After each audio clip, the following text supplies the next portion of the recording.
What's up, heathens? How y'all doing? I'm the Godless engineer, and I critically analyze apologist claims to give you the best arguments and information so that you can stand up and use your voice. Today, we're taking a look at a small clip from a previous interview that I did with Dr. Richard Carrier.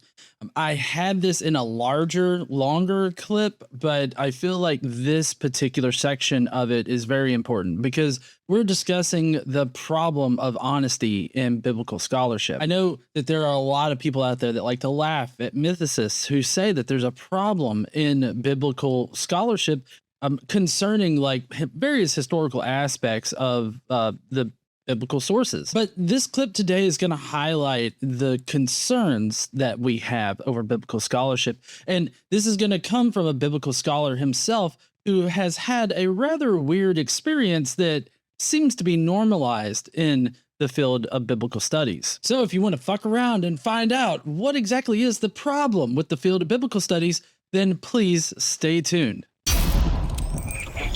I don't understand the poisoning of the well of, well, they're Christians, so you can't trust them. He goes even a step further than that too. In what I've seen, you can't trust anyone within the field because we've all been trained by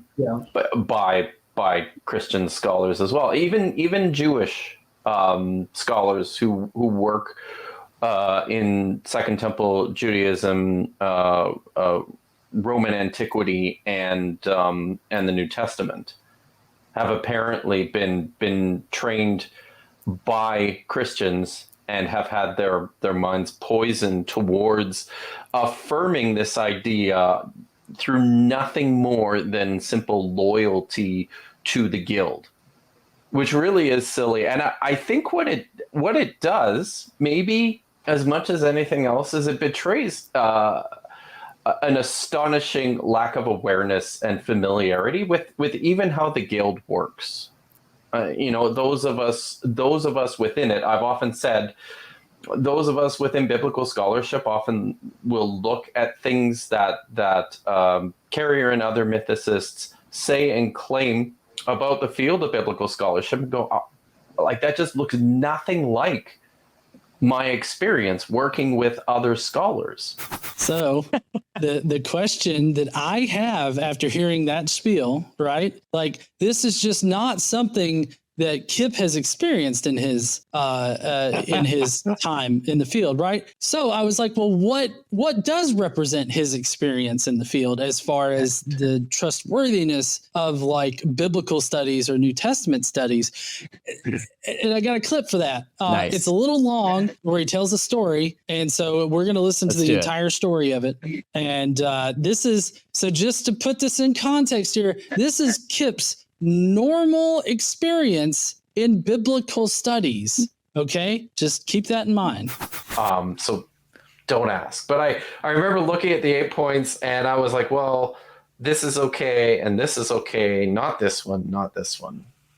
Maybe this one, not this one. And at the bottom, it said, check that you agree to everything and sign it, or check those that you disagree with and include a written statement about your disagreements. So this is what I did. And this is like one of the first courses I'd ever taught. So I was new at this. So I typed out, some stuff, and I was ready to staple it onto the contract and sign it and just send it in. And then I had a thought. I was like, I should run this by my department head. And so I went to go see my department head. I was like, hey, I'm signing my contract. I've got this thing. I'm not entirely sure what to do with it. So I've checked everything off here that, I have issues with. I've attached my position paper. And he looks at me, he goes, what are you doing? What I was asked. I'm supposed to do this, aren't I? He says, no. He says, just sign it. Just sign it and shut up. Yes. He said, and this is what he told me. He says, it was something like, the fewer excuses we give admin to dig around into what we're doing here, the better. Because this is a Christian university with powerful, wealthy board members who have, kids who take, or grandkids who take classes, and when word gets back to them about the how badly all of us in the biblical studies department have sold out to the Enlightenment, there was always hell to pay, and it was a headache. So I say that just to kind of point out that just because you sign a statement of faith, and I did this several times, I didn't believe half of it. And I have no doubt that I was not alone in this. Yeah. I was think going to say, at seminaries and Bible colleges all across North America, there are guys who are like holding their nose and signing their name. And then you just teach, and then you publish. I published. So the very first article that I ever published, after I had signed this statement of faith, was all about gender in the Hebrew Bible. Oh boy. Okay. Nobody cared. Nobody came after me. Nobody said anything. So this idea that your publications are strictly controlled by your institution is nonsense. Most places are just happy that you're writing something and publishing it, because that's good. So let me get this straight. Maybe this is how I understand it. All over the country at seminaries and Bible colleges and all that, you have professors who are signing their work agreements with statements of faith, and they're planning on not honoring that. But in planning not honoring that, they admit that if anything gets back to the administration, there's hell to pay. So this does not help Kilp's position in my opinion. This is a good example of false examples. So he says, well, I wrote a paper on gender in the Bible, but he never established that it said anything that contradicted anything in the faith statement. He never said that anyone noticed, right? That checked, like, did a parent find out about the paper? Did it actually contradict some actual faith doctrine? Did they go to the administration? Right. And, one could also point out, by his own admission, he's no longer working there. So one can wonder, how long do you think he could have gone on, and how close to the third rail does he honestly think he could have gotten there before he would have been fired? Doing some obscure thing about gender in the Old Testament. I seriously doubt half the people that would be concerned would even understand what that was talking about. But he's also not even explained what it said that was even contrary to the doctrine and faith statement. So it's a false example. Like, it doesn't establish it. The other thing is, we have tons of examples of it at the third rail getting hit. Mike Lacona. We could go, down the list, even M. David Litwa, right? We could just go through the list of people who've gotten trashed because they touched the third rail. What Kip's saying is complete nonsense. Now, there is truth in the sense that he is strawmanning the position that I have taken, right? He strawmans all the time. And so I've never said that historians could never say anything out of the line. What I've said is, like, there are certain things that are going too far, and if you are too public about them, there will be consequences. Those consequences may be getting fired. It's certainly at the school he's talking about. He just admitted that would have happened if enough people got annoyed by something that he said that contradicted a faith statement. He would get fired. That's literally what he said, if people read between the lines. But also, there's other ways to punish people, right? So even someone who has tenure can get punished. You can punish them by fucking with them politically. You can give them, swamp them with committee assignments. You can alter their office. There's all kinds of things you do to fuck with people. But also, you can just fuck with them, right? So just microaggressions and harassment can wear people down, and people know this. This is why, when Lataster and I both spoke with Philip Davies about this. Now, when Philip Davies was alive, we kept this quiet because he wanted us to. Is that he expressed all this to us, that he had these fears, that even he was retired. There wasn't really any direct way to attack him, but you could attack his reputation. He could be vilified, he could be belittled, he could be ridiculed. And that's all the things that Ehrman did to me when I came out as this, right? So this is exactly what Philip Davies saw this. He saw Ehrman doing it to me. And he had seen all this done to Thomas Thompson like decades ago. And so the field still remembers what happened to Thomas Thompson. And so the field still has this fear. And I always talk about the example of what's called the panopticon. You can look it up online. It's a philosophical concept. And the panopticon is a thing where it's imagining a situation where you think everybody is watching you, even though they're not really most of the time. But just because you think they are, you modify your behavior to conform to what you think might be the third rail. And so that it doesn't matter whether the perception is true. All that matters is that it is what you perceive. And so the same thing, I think, with Philip Davies, where there wasn't really any way anybody could have hurt him. But I'm not going to just out and say that to him. Hey, you loser, you should just come out and say that you're a doubter of historicity. No, because I sympathized. I understood with his situation. I was outside the guild in a way that they could never touch me. They can, ridicule me and do all the shit that they, slander me and all the shit that they do. But because I have my own fan base and I'm patron supported, I'm immune to that, right? Like, and also because I have a thick skin and I'm good at fighting back. So, but most people, I've spoken to a lot of people who don't want to do that.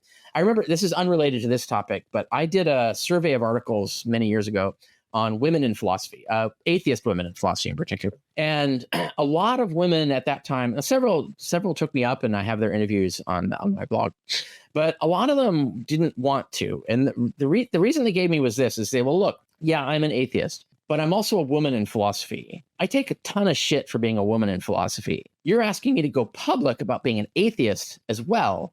You're doubling the amount of shit that I have to take. It's like, I don't want to do that. I just want to do my own work. I want to be left alone. Right. So, and so that it's not like that they're going to be fired for being an atheist or anything like that. It's just they're going to take shit for it. And that's a lot of emotional labor. They don't want to deal with it. And so a lot of people just don't want to deal with it. And that's the whole point of this kind of ridiculing and harassment and stuff like that, is to make people not to want to have to deal with it. And so it's social pressure in that sense.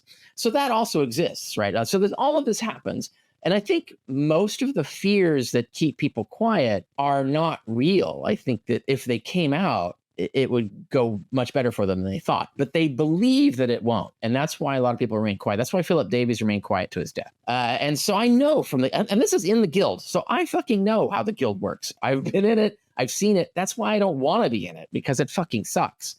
And so that's why I'm not there. But I know how it works. And so the thing is that you get a snowball effect, however, that the more people who start coming out and the more prestigious they are who start coming out, then more people start feeling comfortable coming out. And you've seen that. I've seen this happen since 2014. That's why we're going to probably get to a clip about my list. The list has grown from 6 people to over 40. Now, why do you think that is? In some cases, it's people who already were doubters before I published that I didn't know about. But a lot of them are people who sort of came close to touching the third rail and did it safely.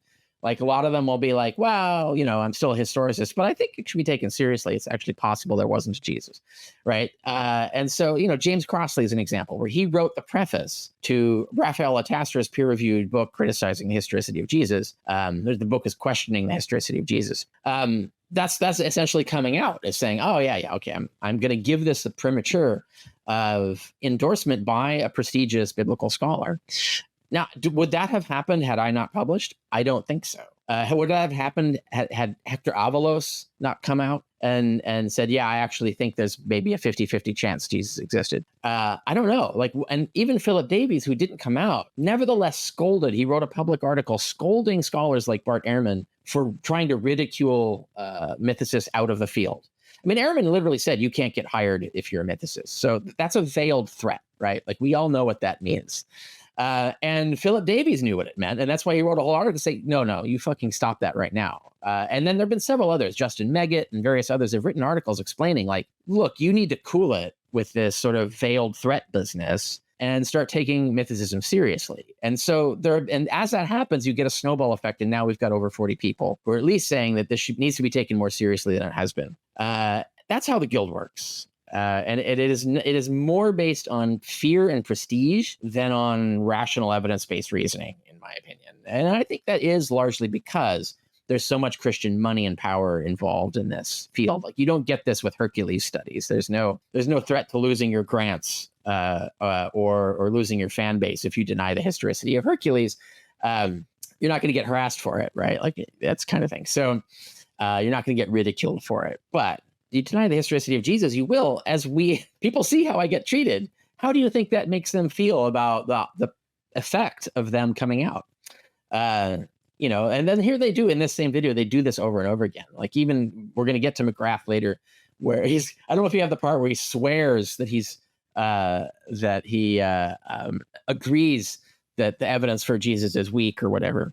And then, like, that's our next section. 40 minutes later, he's like, oh, mythicism is like creationism, right? It's like, wait a minute. So now you're saying that the evidence is as good as for evolution. You've just flipped 100%, right? That kind of bullshit pisses me off because it's so fucking dishonest. It's like, pick a lane. Like, let's hear your true self. Let's not hear the facade that you put on to make yourself look good. And then half an hour later, you've Mott and Bailey'd me, and you've gone to, you're just a crazy creationist. Mythicism is creationism. That is how the guild acts. That's the guild.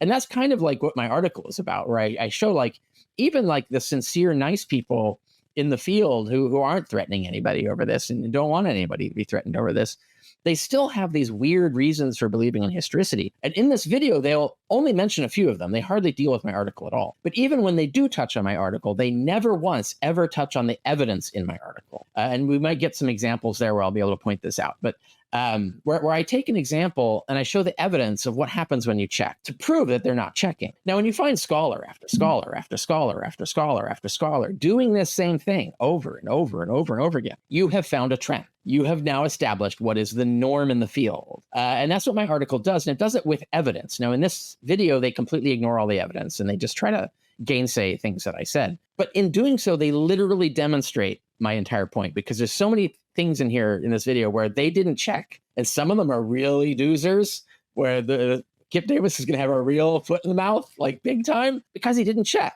He just acted like a Christian apologist, spewed off something with total confidence, like Donald Trump, blah, blah, blah. That's completely false and wildly wrong, and easily disproved. Why? Why would he do that? Like, what if you don't know what you're talking about? Don't make assertions in it. So why do that? Like, what is Kip Davis doing? Like, what is the point of that? So there's something psychological going on there. It's like, why is he doing that? And you need to ask why he keeps doing that. Like, why is this his modus operandi? What's going on there? Because he's an unbeliever. He's not defending the faith. So what is he defending, and why is he doing it that way? Anyway, we'll get to examples as we get later on. Yeah. There's a little bit more in this section, so I'll just play it. If you got something to say, just let me know, okay?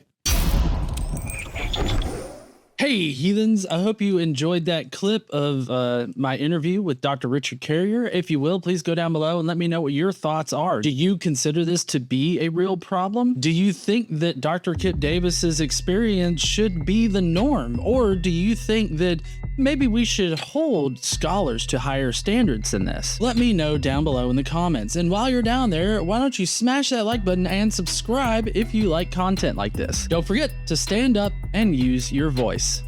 Bye, heathens.